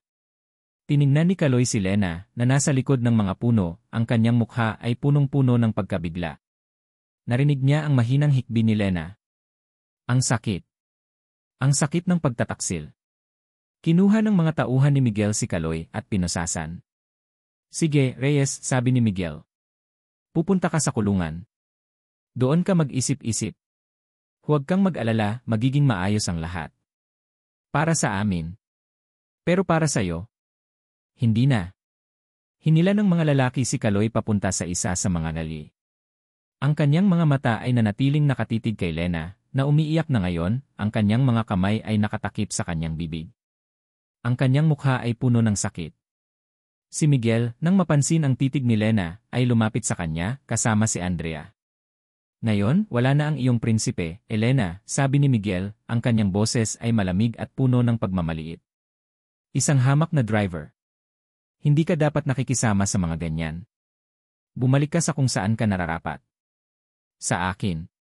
Sa pamilya mo. Kung hindi, alam mo ang mangyayari. Mawawalan ka ng lahat. At ang lalaking ito, wala siyang laban sa akin. Hindi mo siya maililigtas. Naglakad si Miguel palayo, kasama si Andrea na nakangisi. Niyakap ni Andrea si Miguel, tila ipinagmamalaki ang kanilang tagumpay. Ang huling nakita ni Kaloy bago siya isinakay sa SU ay si Lena, nakatayo sa ilalim ng mga puno, ang kanyang mukha ay puno ng luha at pagkabigla. Ang pagtataksil sa mga mata ni Lena ay mas masakit pa kaysa sa anumang pisikal na sakit. Nakita niya ang pagkasira ng puso ni Lena. At wala siyang magawa. Wala siyang magawa para iligtas siya. Isinara ang pinto ng SU. Ang huling bagay na narinig niya ay ang hikbi ni Lena, at ang huling nakita niya ay ang pagkawala ng kanyang pag-asa. Humihingal si Lena Vergara nang lumabas siya mula sa gubat. Ang kanyang puso ay kumalabog ng mas mabilis pa sa kanyang mga takong habang tumatakbo siya. Wala siyang pakialam kung saan siya pupunta. Ang tanging nakikita niya ay ang pagkawala ng SE na nagdala kay Kaloy at ang mga mukha ni na Miguel at Andrea na tila mga bangungot. Ang pagtataksil ni Andrea. Ang sakit ay tumusok ng malalim sa kanyang dibdib. Hindi siya makapaniwala. Ang kaibigan na pinagkatiwalaan niya, ang pinsan na itinuring niya bilang kapatid, ay nakipagsabuatan kay Miguel. Ang lahat ng pag-aalala ni Andrea, ang kanyang pagtulong na kumuha ng pera, ay isang malaking kasinungalingan. Isa itong bitad. Naramdaman ni Lena ang pagkaipit. Walang kaibigan. Walang pamilya. Lahat ay nagtaksil sa kanya. Wala siyang matakbuhan. Wala siyang malapitan. Nahanap niya ang sarili sa isang maliit na bus terminal sa isang bayan na hindi niya alam ang pangalan. Sumakay siya sa unang bus na nakita niya, hindi alintana kung saan ito patungo. Kailangan lang niyang lumayo. Kailangan niyang mag-isip. Dumating siya sa isang malaking syudad na mukhang Cebu. Maraming tao. Malalaking gusali. Ngunit hindi niya nakita ang pag-asa sa mga ito. Ang tanging nakita niya ay ang kanyang sarili, nag-iisa, walang patutunguhan. Sinubukan niyang tawagan ang kanyang mga magulang. Paulit-ulit. Ngunit hindi sila sumasagot. Alam niya na ginawa niya ang nararapat. Ngunit sa puso niya, may bahagi pa rin na umaasa sa kanila. Ang kanyang ina. Ang kanyang ama. Sila lang ang pamilya niya. Pero bakit sila nagawang isakripisyo siya? Bakit hindi nila siya naniwalaan? Kailangan niyang makita si Kaloy. Kailangan niyang malaman kung paano siya makakatulong. Matapos ang mahabang biyahe at ilang paghahanap, narating ni Lena ang presinto ng pulisya kung saan nakakulong si Kaloy. Ang lumang gusali ay mukhang malungkot at ang mga tao sa loob ay mukhang pagod. Gusto kong makita si Carlo Reyes, sabi ni Lena sa isang pulis sa counter, ang kanyang boses ay nanginginig. Tiningnan siya ng pulis mula ulo hanggang paa na may pagdududa. Si Carlo Reyes. Ang sinasabing kidnapper ni Miss Elena Vergara. Hindi ka maaaring bumisita sa kanya, Miss. Malaking kaso yan. Ako si Elena Vergara, matigas na sabi ni Lena, itinataas ang kanyang chin. At hindi niya ako kinidnap. Voluntaryo akong sumama sa kanya. Kailangan ko siyang makita. Nagulat ang pulis. Nilingon nito ang kasama na may pagtataka sa mukha. Pero, Miss, ang balita po sabi ni Attorney Santillan. Nagsisinungaling si Attorney Santillan. Pinagkakaguluhan niya lang ang lahat. Kailangan kong makita si Kaloy. Sa huli, pinayagan si Lena na makita si Kaloy, ngunit sa pamamagitan lamang ng makapal na salamin sa loob ng isang silid ng pagbisita. Ang puso ni Lena ay sumikip nang makita niya si Kaloy. Mukha itong pagod, balisa, at ang kanyang mga mata ay puno ng lungkot. Nakasuot ito ng uniforme ng preso. Nang makita ni Kaloy si Lena, sumilay ang kaunting pag-asa sa kanyang mga mata. Ngunit agad din itong napalitan ng pag-aalala. Lena! Bakit ka nandito? Delikado ka, sabi ni Kaloy, ang kanyang boses ay tila bulong sa intercom. Hindi ko kaya, Kaloy, sabi ni Lena, ang kanyang boses ay nanginginig. Hindi ko kaya na wala ka dito. Ano ang magagawa ko? Paano kita matutulungan? Wala kang magagawa, Lena. Wala kang kinalaman dito. Gagamitin ka lang nila. Kailangan mong bumalik sa pamilya mo. Doon ka ligtas. Hindi. Hindi ako babalik. Nakipagsabuatan si Andrea kay Miguel. Ginagamit lang nila ako. Nalaman ko ang tungkol sa utang ng pamilya ko, Kaloy. Ang kasal ay isang kontrata lang para iligtas ang Vergara Holdings. Narinig ni Kaloy ang lahat ng sinasabi ni Lena, at ang kanyang mukha ay naging mas malungkot. Lena, kahit anong gawin mo, malaki ang kalaban natin. Sila ang may pera, sila ang may kapangyarihan. Wala tayong laban. Nakita ni Lena ang pagkadismaya sa mga mata ni Kaloy. Naramdaman niya ang sakit, ngunit hindi siya susuko. Hindi ko papayagan yon, Kaloy.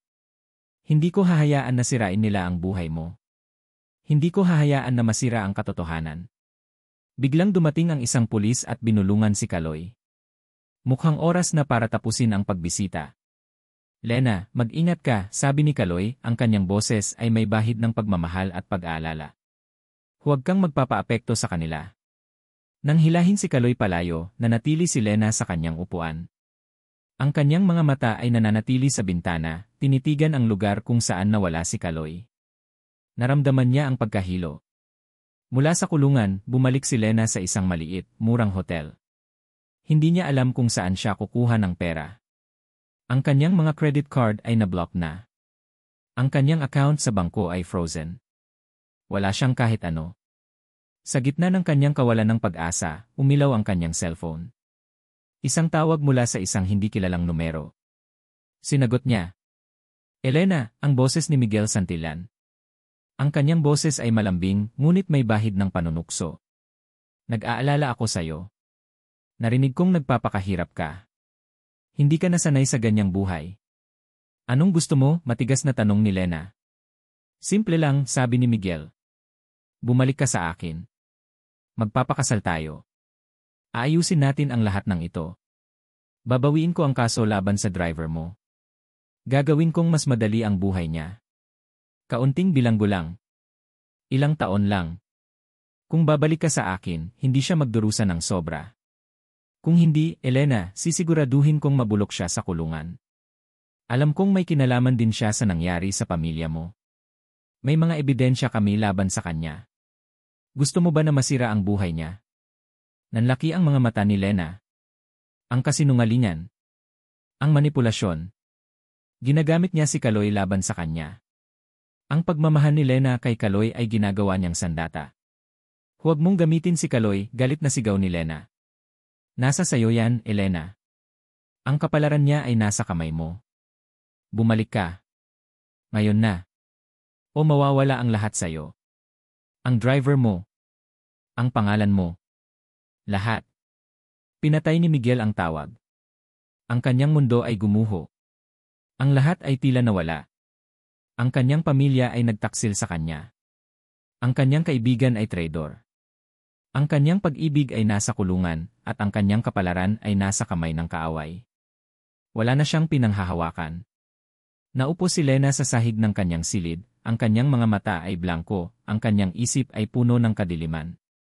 Ang lahat ng alaala ni Kaloy, ang mga tawa nila, ang mga kwento, ang halik sa dalampasigan, ay tila sumakit sa kanyang puso. Ang kanyang kamay ay nanginginig nang abutin niya ang kanyang cellphone. Idinyal niya ang numero ni Miguel. Ang kanyang daliri ay nasa buton ng C-call, malapit ng pindutin. Isang iglap na lang, at tapos na ang lahat ng sakit. Babalik siya. Maililigtas niya si Kaloy. Kahit kapalit pa nito ang kanyang kalayaan at ang kanyang kaligayahan. Ngunit bago pa niya mapindot ang buton, nahawakan ng kanyang kamay ang isang maliit na bagay sa kanyang bulsa. Isang maliit na bato na may butas na pinulot niya sa dalampasigan.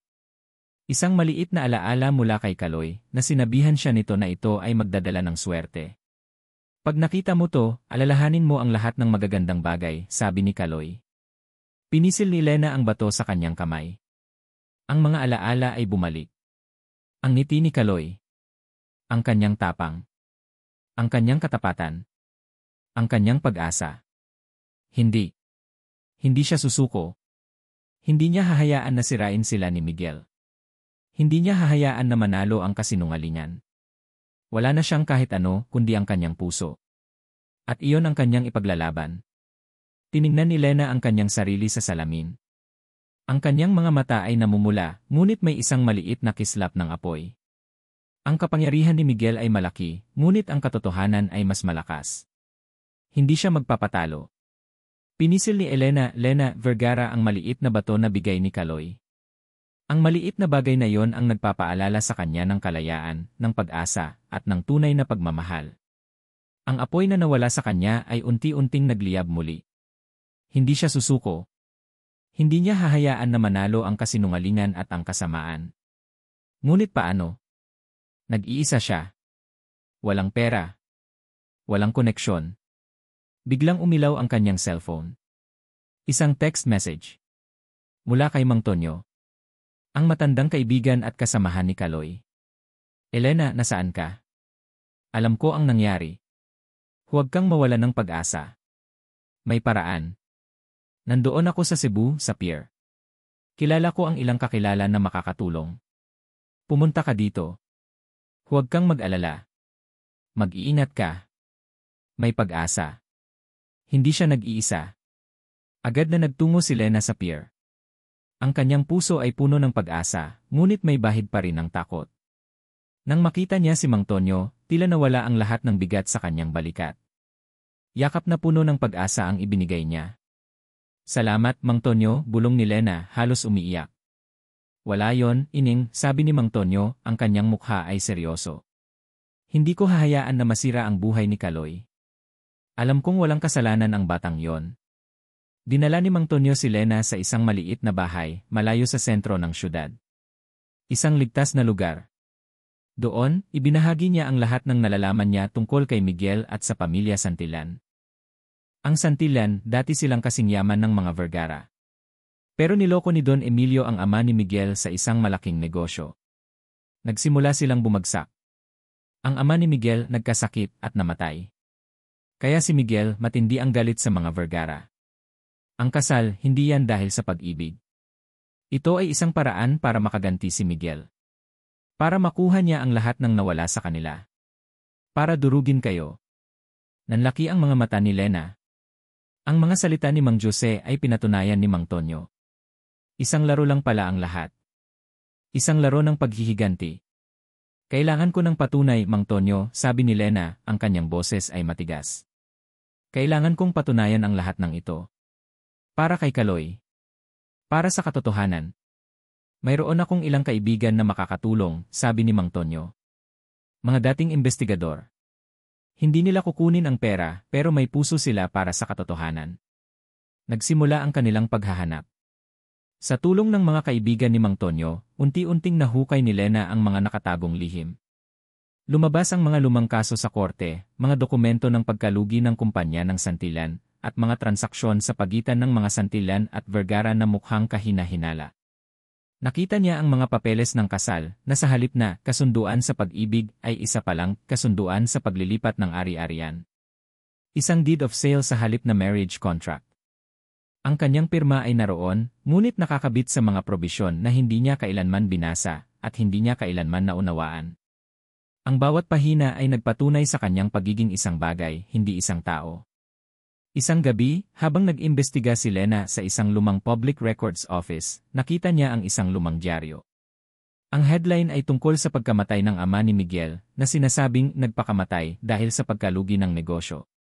Ngunit sa isang maliit na kolumn, may lumabas na artikulo na nagsasabing may hinala ng foul play. Ang pinaghihinalaan? Isang malaking kumpanya na pinamumunuan ni Don Emilio Vergara. Nanlaki ang mga mata ni Lena. Ang kasinungalingan. Ang pagtatago. Ang lahat ng ito ay tumuro sa kanyang ama. Kailangan niyang makumpirma. Sa kabila ng takot, naglakas loob si Lena na bumalik sa Manila. Hindi sa mansyon, kundi sa isang maliit na apartment na pagmamay-ari ng isang dating katulong ng kanilang pamilya, na matagal nang umalis dahil sa hindi pagkakaintindihan sa kanyang ina. Si Aling Nena. Kinabukasan, pumunta si Lena sa mansyon ng mga Vergara. Ngunit hindi siya pumasok sa main gate. Naghintay siya sa labas, nag-iisip kung paano siya makakausap sa kanyang ama. Paglabas ni Don Emilio mula sa gate, papunta sa kanyang kotse, agad siyang nilapitan ni Lena. Papa! Nagulat si Don Emilio. Ang kanyang mukha ay naging puting-puti. Elena! Paano ka nakabalik? Alam mo ba kung anong kaguluhan ang dinala mo? Alam ko, Papa. At gusto kong malaman ang katotohanan. Tungkol sa utang ng pamilya. Tungkol sa kasal ko. At tungkol sa ama ni Miguel Santillan. Naningkit ang mga mata ni Don Emilio. Wala kang alam, Elena. Bata ka pa. Huwag kang makialam sa mga bagay na hindi mo naiintindihan. Naiintindihan ko, Papa. Naniloko mo ang ama ni Miguel. Na sa halip na harapin ang mga kasalanan mo, gagamitin mo ang kasal ko para bayaran ang lahat. Isinakripisyo mo ako, Papa. Para lang mailigtas ang pangalan niyo. Napakapit si Don Emilio sa kanyang braso, ang kanyang mukha ay puno ng galit at sakit. Ginawa ko ang lahat para sa pamilya natin, Elena. Para sa iyo. Para sa kinabukasan mo. Hindi mo naiintindihan ang bigat ng responsibilidad na dinadala ko. Responsibilidad? Ang ibigay ang sarili mong anak sa isang taong gustong maghiganti. Iyon ba ang responsibilidad? Ang boses ni Lena ay tumataas, puno ng galit at sakit. Papa, kung naging totoo ka lang sana. Kung sinabi mo lang sana sa akin ang totoo. Hindi sana mangyayari ito. Giyuko ni Don Emilio ang kanyang ulo. Hindi mo maintindihan, Elena. Malaki ang kalaban namin. Kailangan kong protektahan ang pamilya. At anong nangyari sa proteksyon mo, Papa? Nasa kulungan si Kaloy ngayon. Dahil sa mga kasinungalingan niyo. At si Miguel. Balak niyang sirain ang lahat. Mula sa loob. Gagamitin niya ako. Gagamitin niya ang lahat. Napasinghap si Don Emilio. Hindi siya makasagot. May ebidensya ako, Papa, sabi ni Lena, ang kanyang boses ay matigas at puno ng determinasyon. Lahat ng ebidensya. Ang kasunduan sa kasal, ang mga transaksyon, ang mga lumang kaso. Lahat. Kung hindi ka magsasabi ng totoo, at kung hindi mo ako tutulungan na mailigtas si Kaloy, ilalabas ko ang lahat ng ito sa publiko. Lahat. Tiningnan ni Don Emilio si Lena. Hindi ito ang babaeng tumakas mula sa kasal. Ito ay isang matapang na babae, puno ng galit at determinasyon. Ang kanyang sariling anak. Sa kanyang huling pag-asa, sinabi ni Lena kay Don Emilio ang mga nahanap niyang ebidensya. Ang kopya ng lumang deed of sale sa pagitan ng mga Santillan at Vergara na may bahid ng panloloko. Ang mga bank statements na nagpapakita ng malaking utang. Ang mga lihim na tawag ni Miguel sa mga media outlets. Nanginginig ang mga kamay ni Don Emilio. Alam niyang huli na ang lahat. Ang kanyang mga kasinungalingan ay unti-unting lumalabas. Ano ang gagawin mo, Elena? Mahina niyang tanong. Sasabihin ko ang katotohanan, Papa. Ililigtas ko si Kaloy. Ilalabas ko ang lahat ng kasinungalingan ni Miguel at ang kasinungalingan ng pamilya. Hindi ko hahayaan na manalo ang kasamaan. Agad na tumalikod si Lena at naglakad palayo, iniiwan si Don Emilio na tulala sa gitna ng kalsada. Ang kanyang puso ay masakit, ngunit puno ng determinasyon. Alam niyang tama ang ginagawa niya. Sumakay si Lena sa isang taxi, patungo sa isang address na ibinigay sa kanya ng mga investigador. Isang opisina. Ang opisina ni Attorney Miguel Santillan. Kailangan niyang makakuha ng isa pang piraso ng ebidensya. Ang pinakamahalaga. Sa gitna ng gabi, nagawa ni Lena na makapasok sa gusali ng opisina ni Miguel sa tulong ng mga kakilala ni Mang Tonyo. Ang kanyang puso ay kumalabog ng mabilis habang naglalakad siya sa madilim na pasilyo. Nang marating niya ang opisina ni Miguel, binuksan niya ito ng tahimik. Ang silid ay madilim at ang tanging ilaw ay mula sa labas. Naghanap siya. Sa kanyang paghahanap, nakita niya ang isang nakatagong folder sa ilalim ng desk. Ang pangalan sa folder, Operation Vergara, Phase 2. Binuksan niya ang folder. Sa loob, naroon ang mga kopya ng mga peking ebidensya laban kay Kaloy. Mga fabricated testimonies. Mga altered photos. At ang pinakamalala, isang detalyadong plano kung paano sisirain ang pangalan ng pamilya Vergara sa pamamagitan ng paggamit kay Lena at Kaloy. Nandoon din ang mga mensahe sa pagitan ni Miguel at Andrea, nagpaplano ng bawat galaw. Isang listahan ng mga media contacts na binayaran upang ipalabas ang balita. Nanginginig ang mga kamay ni Lena. Ito na. Ito ang kailangan niya. Isang kumpletong ebidensya ng sabwatan at panloloko. Huli ka, Miguel, bulong ni Lena, ang kanyang boses ay matigas at puno ng paglaban. Kinuha niya ang lahat ng dokumento at mabilis na lumabas mula sa opisina. Hindi siya tumakbo. Naglakad siya ng may lakas ng loob, ang kanyang puso ay puno ng katarungan. Paglabas niya sa gusali, huminga siya ng malalim. Nilingon niya ang kanyang cellphone. Idinyal niya ang numero ni Kaloy sa kulungan na may bagong pag-asa. Kaloy, sabi ni Lena, ang kanyang boses ay puno ng determinasyon. Huwag kang mawala ng pag-asa. Alam ko na ang lahat. May ebidensya na ako. Ilalabas ko ang katotohanan. Mabigat ang pakiramdam ni Carlo Kaloy Reyes sa loob ng kanyang selda. Sa labas, alam niyang nagaganap ang pinakamalaking pagsubok sa kanyang buhay. Sa gitna ng lahat, ang tanging nagpapalakas sa kanya ay ang alaala ni Lena at ang pag-asa sa kanyang mga salita. Huwag kang mawala ng pag-asa. Alam ko na ang lahat. Ilalabas ko ang katotohanan. Posible kaya? Ang isang babaeng kasing inosente at kasing walang muwang tulad ni Elena. Paano niya haharapin ang lahat ng ito? Dumating ang araw ng paglilitis. Ang korte ay puno ng mga mamamahayag, mga curious na tao, at ang pamilya Vergara. Nakaupo sa isang upuan ng nagtatago si Andrea Castro, na may mapanuring tingin. Si Attorney Miguel Santillan ay nakatayo sa harap, ang kanyang mukha ay puno ng kumpiyansa, tila siguradong mananalo. Sa loob ng silid ng korte, nakaupo si Kaloy, nakaposas. Ang kanyang puso ay kumalabog ng mabilis.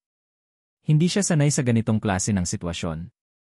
Ang kanyang abogado, isang public attorney na nagboluntaryo upang tulungan siya sa kasong ito, ay nagbigay ng kanyang mga depensa. Ngunit ang mga ebidensya laban sa kanya ay napakarami, at ang impluwensya ni Miguel ay tila walang hanggan. El Reyes, itinanggi niyo na kinidnap niyo si Miss Elena Vergara. Simula ni Miguel, ang kanyang boses ay malakas at malinaw. Ngunit ang mga ebidensya ay nagsasabi ng iba. May mga saksi na nakakita sa inyo na sa pilitang isinakay si Miss Vergara sa inyong truck. Ang mga video surveillance ay nagpapakita na kayo ang nagmamaneho ng truck na naghatid sa kanya palayo sa simbahan. At ang mga bank transactions na nagpapakita ng malaking halaga ng pera na inilipat sa inyong account ay nagpapatunay na mayroon kayong motibo. Pera. Napakapit si Kaloy sa kanyang upuan. Kasinungalingan. Lahat ng iyon ay kasinungalingan. Walang bank account niya. Walang lumipat na pera.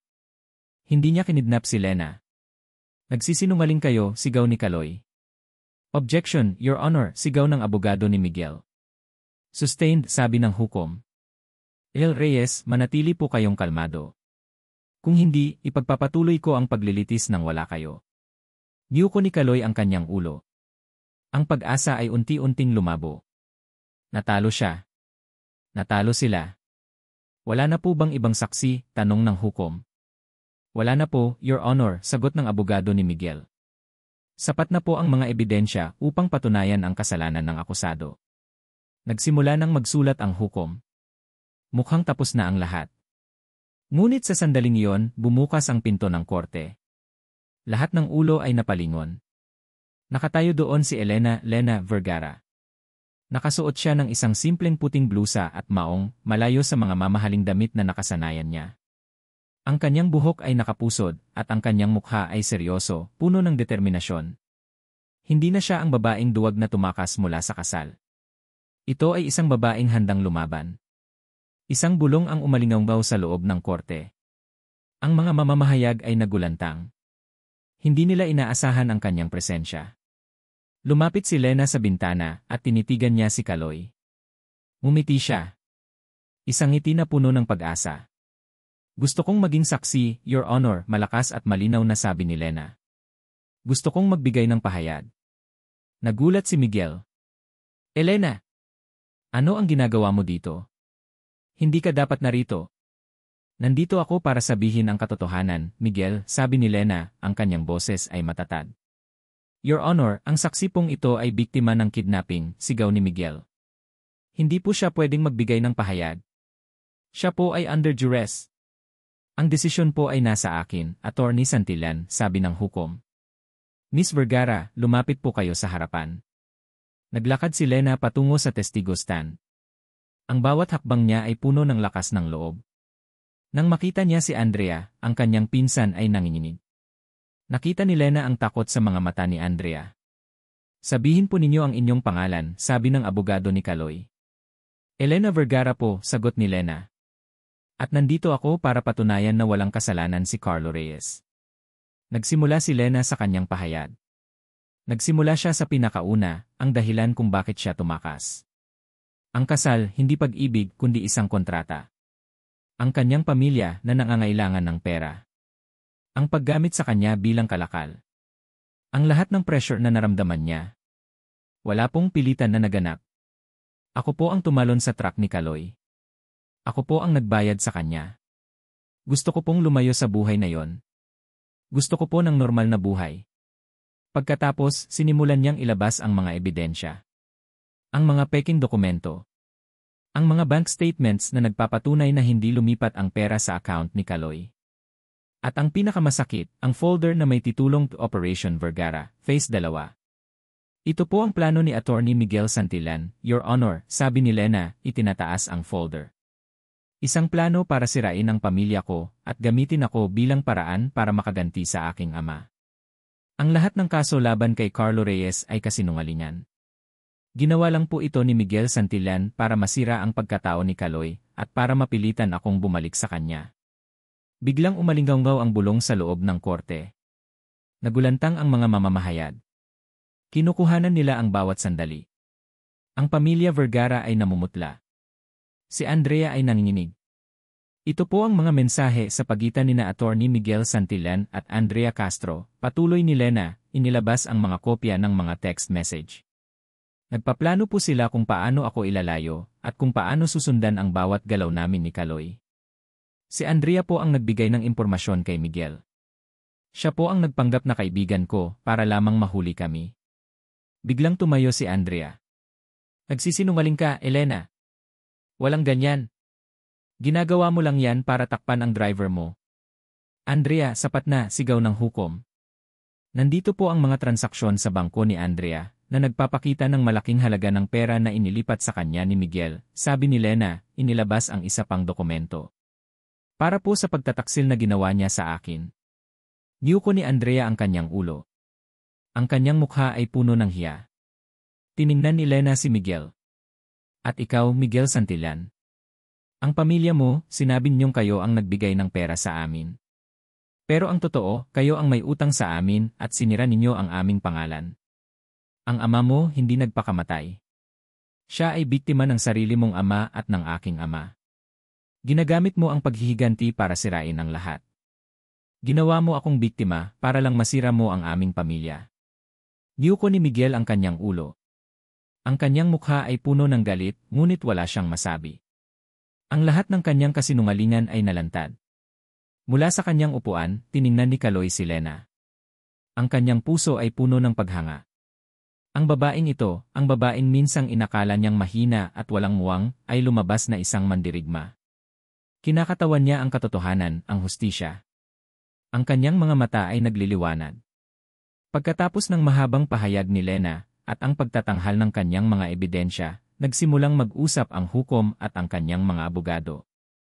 Ang korte ay tahimik. Lahat ay naghihintay. Sa huli, tumayo ang hukom. Ang kanyang boses ay malakas at malinaw. Batay sa mga ebidensya na inilatag ni Miss Elena Vergara, at sa pag-amin ng ilang saksi, desidido ang korte na si Emer Carlo Reyes ay walang kasalanan sa mga akusasyong kidnapping at panginikil. Isang malakas na palakpakan ang umalinggaw sa loob ng korte. Naghiyawan ang mga mamamahayag. Si Attorney Miguel Santillan, patuloy ng hukom, ay inaresto dahil sa mga kasong perjury, obstruction of justice, at libel. Si Miss Andrea Castro ay inaresto rin dahil sa pakikipagsabuatan. Ang kanyang mga salita ay tila musika sa pandinig ni Kaloy. Malaya siya. Dahil kay Lena. Nang matapos ang paglilitis, agad na tumakbo si Lena kay Kaloy. Ang kanilang mga mata ay nagtagpo. Hindi na kailangan ng salita. Ang kanilang mga mata ay puno ng pagmamahal, ng pag-asa, at ng tagumpay. Niyakap ni Lena si Kaloy ng mahigpit. Kaloy! Ligtas ka na! Malaya ka na! Niyakap din ni Kaloy si Lena, ang kanyang mga kamay ay mahigpit na nakayakap sa kanya. Salamat, Lena. Dahil sa'yo, malaya ko. Dahil sa'yo, nanalo tayo. Ngunit habang magkasama sila sa gitna ng selebrasyon, lumapit ang isang pulis kay Lena. Miss Vergara, may kailangan po kayong kausapin. Nilingon ni Lena ang pulis. Nakita niya ang kanyang mga magulang, sina Don Emilio at Donna Sofia, nakatayo sa isang sulok, ang kanilang mga mukha ay puno ng kalungkutan at sakit. Ang kanilang imperyo ay gumuho. Lena si. Ang tagumpay sa korte ay isang malaking ginhawa, ngunit kasabay nito ang mabigat na pasanin. Tiningnan ni Lena ang kanyang mga magulang, sina Don Emilio at Donna Sofia, na nakatayo sa isang sulok ng korte. Ang kanilang mga mukha ay balisa, ang dating kumpiyansa ay napalitan ng sakit at kawalan ng pag-asa. Hindi na sila ang mga Vergara na dating namayagpag. Ang kanilang imperyo ay gumuho at ang buong katotohanan ay nakalabas. Lumapit si Lena sa kanila. Ang kanyang puso ay puno ng halo-halong emosyon, galit, sakit, ngunit mayroon ding awa. Sila pa rin ang kanyang mga magulang. Mama. Papa, mahina niyang tawag. Tumingin si Donna Sofia sa kanya, ang kanyang mga mata ay puno ng luha. Lena, anak, patawarin mo kami. Hindi namin alam kung anong gagawin. Niyakap ni Lena ang kanyang ina. Sa sandaling iyon, nawala ang lahat ng sakit, at tanging pagmamahal lamang ang naramdaman niya. Alam kong mahirap, Mama.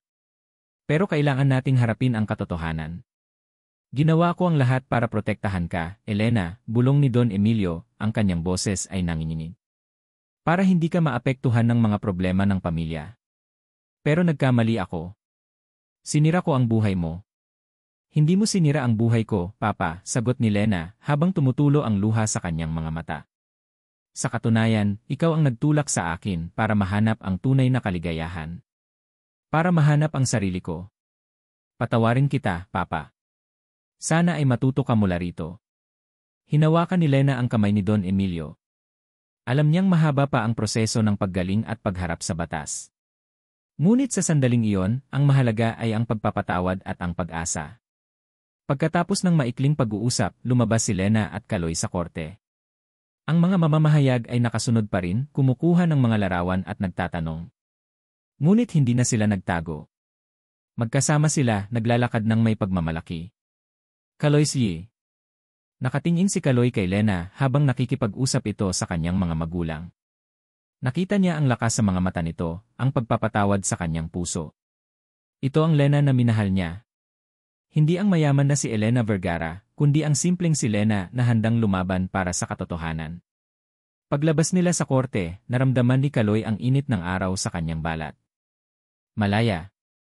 Sa wakas. Ang bigat na matagal nang nasa kanyang balikat ay unti-unting nawala. Saan tayo pupunta ngayon? Tanong ni Lena, nakangiti. Sa bahay ko, sagot ni Kaloy. Kung gusto mo.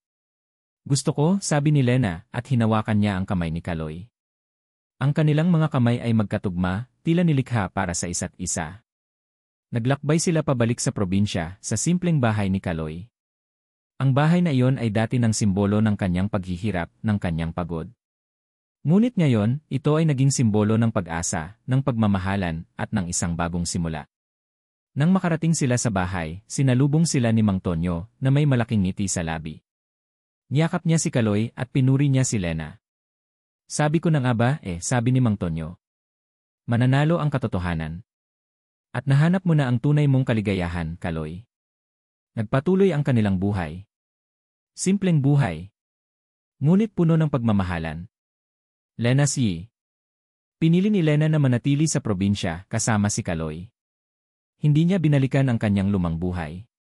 Ang mga Vergara ay nagharap sa mga kasong pinansyal at unti-unting nawala ang kanilang imperyo. Ngunit Lena ay malaya. Natuto siyang maging simple. Natuto siyang magluto, maglaba at magplano ng budget. Ang mga bagay na dating imposible para sa kanya ay naging bahagi ng kanyang pang-araw-araw na buhay. Hindi siya naging masaya sa mansyon, ngunit sa maliit na bahay ni Kaloy, nahanap niya ang tunay na kaligayahan.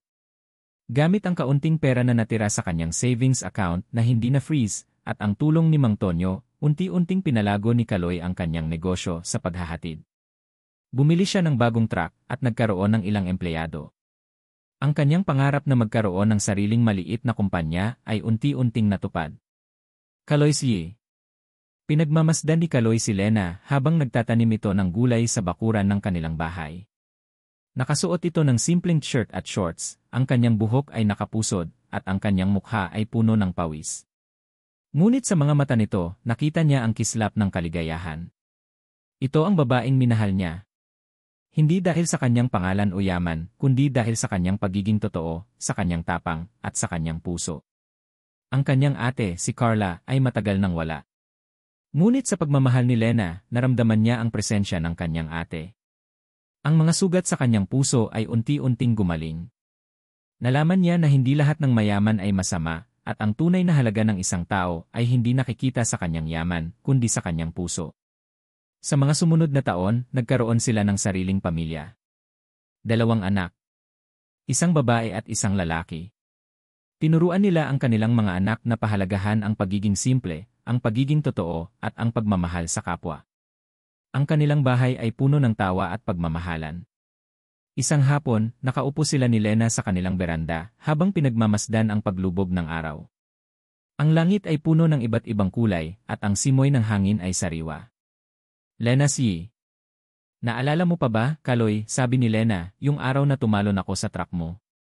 Sobrang takot ako noon. Pero sa totoo lang, iyon ang pinakamagandang desisyon na ginawa ko sa buhay ko. Kaloy si. Niyakap ni Kaloy si Lena. Ako rin, Lena. Akala ko, gulo lang ang idudulot mo sa akin. Pero ikaw ang nagbigay sa akin ng pinakamalaking pag-asa. Magkatabi silang nakaupo, ang kanilang mga kamay ay magkahawak. Ang kanilang mga mata ay puno ng kapayapaan at kaligayahan. Ang kanilang paglalakbay ay hindi madali. Puno ito ng mga hamon, pagtataksil at sakit. Ngunit sa huli, nahanap nila ang tunay na kaligayahan sa isa't isa.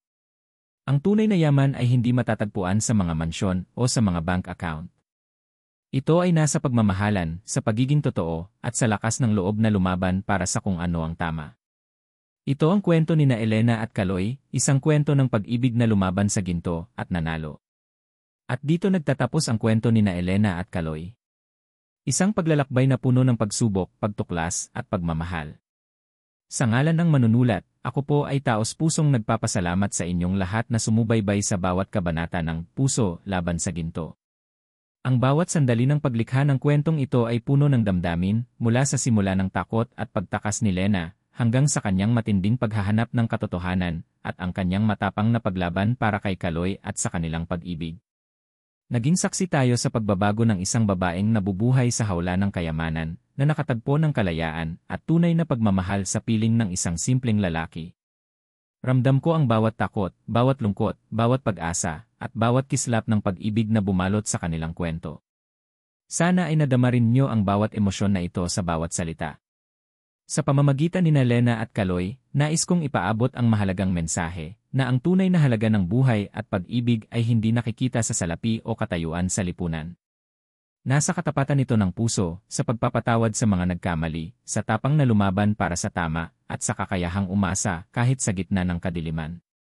Ang pag-ibig na nagbibigay ng kalayaan at lakas ng loob na maging totoo sa sarili ay higit pa sa anumang ginto.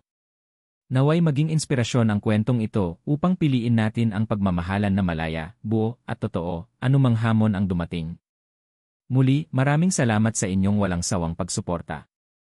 Lubos po akong umaasa na naramdaman nyo ang lalim ng kwentong ito at nag-iwan ito ng baka sa inyong puso. Ikinagagalak kong malaman ang inyong mga naiisip at nararamdaman tungkol sa paglalakbay ni Lena at Kaloy.